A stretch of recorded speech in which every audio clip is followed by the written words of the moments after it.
Well, I think overall my experience was very positive. It was an opportunity to meet with professionals at different levels, software and solution providers, manufacturing professionals like myself, but also decision makers, people who sit at board level and who are there to make decisions on the strategy. There was also some government representatives. So I think it's a good melting pot of all the different stakeholders. I think the future of manufacturing looks very bright, especially in this part of the world.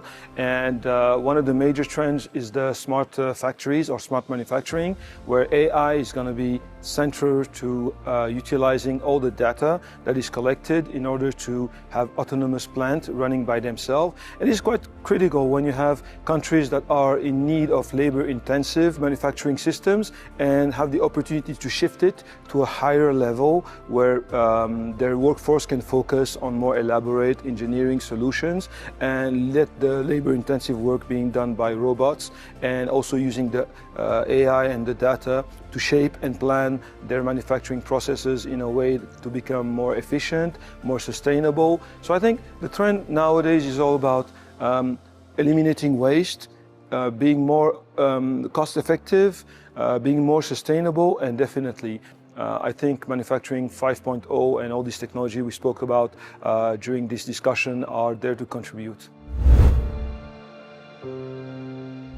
Well, I think it was very high-level discussions that we had, and I really appreciate the level of experts that were sitting around the table, people with decades of implementation experience, but also user experience.